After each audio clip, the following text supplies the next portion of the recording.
What's going on, y'all? Welcome to another episode of E&A We Got Time. As always, I'm your host, and this is it. This is the grand finale of the NFL season. It is the Super Bowl.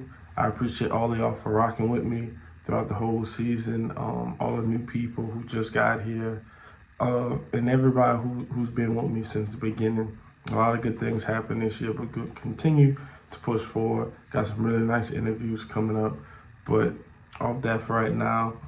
This week is the Super Bowl, and we will be giving away 200 if we get to the amount of subscribers we're looking for. We're looking for 200 subscribers. So if you're just watching this for the first time, go ahead and subscribe. If you're already subscribed, go ahead and share this out to some of you people to give them a chance to get some good football, take some good football knowledge, in my opinion, and we'll just rock out from there. But regardless, for this game, I need a total score, and I need a team. Obviously, it's only one team, so if somebody comments first who they got, you can't go with the same score. So if you have Philly and then you put 60, obviously, somebody can't come back and put 60. Just clear that up. But let's start off how we normally start off. Injury report. Pretty short. Snead, the cornerback for the Kansas City Chiefs, he has a concussion. He was sidelined last week. He's questionable, but with 2 weeks off, I don't think he would miss this game. Juju, he has a knee issue. He's questionable. Hopefully he'll be back. He was sidelined last week. No update this week on it. Kadarius Toney, he has an ankle and a hamstring injury. He was also questionable last week, but I haven't heard anything of him not being able to go. The linebacker Willie Gay, he has a shoulder issue.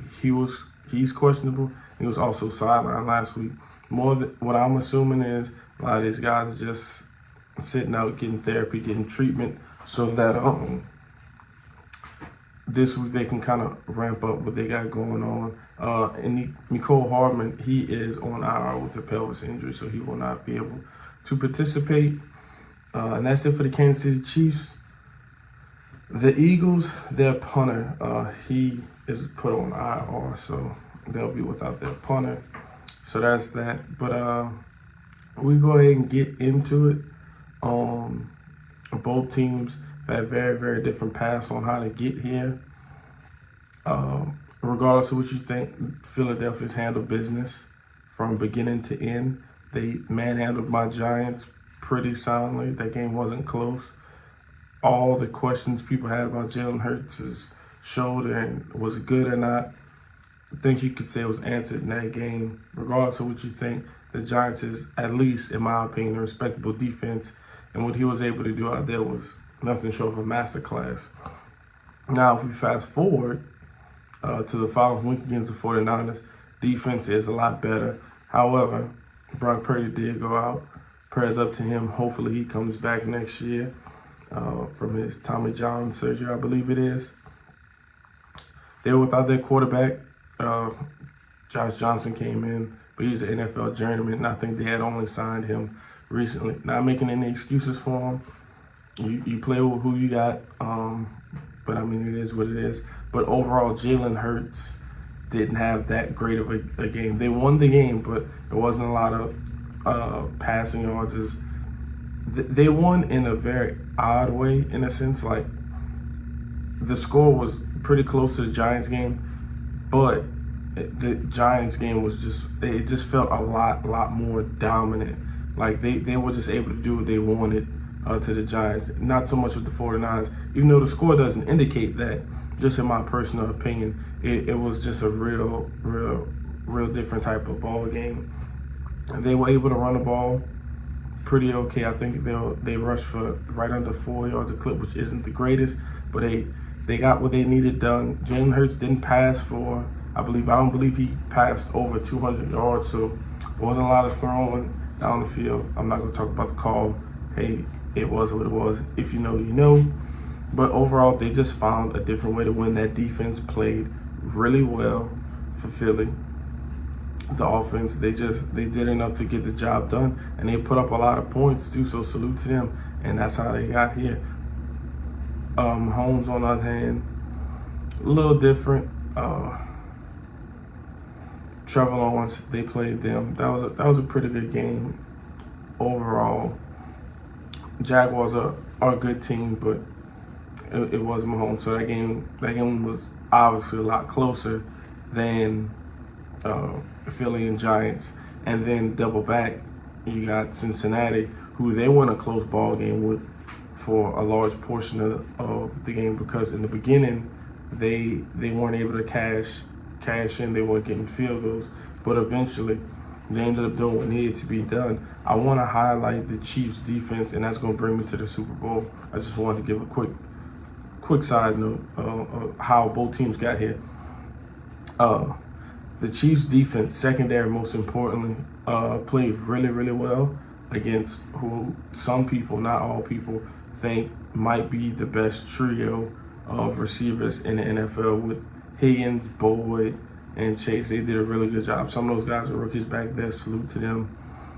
They played a good game. They had some good turnovers. Chris Jones, he had a really good game, even though he was getting doubled and sometimes tripled or whatever. So the Chiefs, they had a little bit different. Also, Mahomes, he got hurt in the Jacksonville game, so that kind of hobbled him. Cincinnati game, he was able to get that first down at the end of the game, and due to a defensive penalty at the end, they were getting field goal range and win it. Me personally, I'm gonna take the Chiefs in this game. I think it'll be a very close ball game, and I commend Philly for what they got done this year. Jalen Hurts has played outstanding. Had he not gotten hurt, he's probably gonna win MVP, but I believe Mahomes is gonna win MVP. This will not be an easy task, so that front seven for Philly is incredible. Fletcher Cox, he still got something left in the tank. You got all those guys. You got Sue's over there. You got Joseph, who they also got Robert Quinn. A lot of solid veterans, and they got some younger guys over there. I'm not gonna go through the whole defense, but they got that front is really good. And we got to see how good Mahomes, how good his knee is, how mobile he's gonna be. I know 2 weeks of treatment sounds like it's really quick, but these guys are dealing with some of the best doctors, probably, more than we'll ever see. So I think 2 weeks off is going to really help him. Kansas City offensive line is good, but I don't think they faced a defense like this who can send as many people or just rush with 4. Also, that secondary is nothing to play with. Maddox, that slot corner, he's been playing good when he's been healthy. Glad to see him back. C.J. Gardner-Johnson led the league this year in interceptions, and he missed, I want to say, close to half the season. Really good safety, and he can also cover. Big play Slade, no need for an introduction. Bradbury, former Giant, playing really good this year. They can go pretty much man, or they can run zone, so they can throw a lot of different things at Kansas City, who has a very hobbled quarterback, and their receiving core, as you saw when I went through the list, those guys aren't 100% whatsoever. So we'll see how that works out. But on the other hand, you do have Travis Kelce, who is the best tight end in the league right now. I really love what MVS is doing now with Casey. He's starting to come around. Pacheco's running the ball extremely well. Clyde Edwards-Helaire might actually be back, so that's going to be good to see if he's back. So I think it'll be a star-studded event. Now we go over to the other side. Philly's offense: Smith, dog; AJ Brown, dog; Goddard, great tight end. Kind of gets overlooked, but Goddard's nothing to sleep on. Pascal, he can make plays as well. Sanders, great running back. You also got Boston Scott, and you also got Gainwell. So I think overall this is going to be a really good game. Before I give my score prediction and end this out, I just want to highlight a couple people who I think might end up coming up big in this game. For Kansas City, I got Sky Moore, the wide receiver. If you've been following me, I did a piece on him to start the season off. So he's gonna have to come up big. Clyde, who I just mentioned, who's gonna be coming back, MVS as well, and Watson, the receiver. He might have a good game depending on who's out there. Nick Bolton on defense, the linebacker, and Karlaftis. I butcher his name every time, but he's been showing up more times than not, so hopefully he can get some good things going. On Philly side, Gainwell.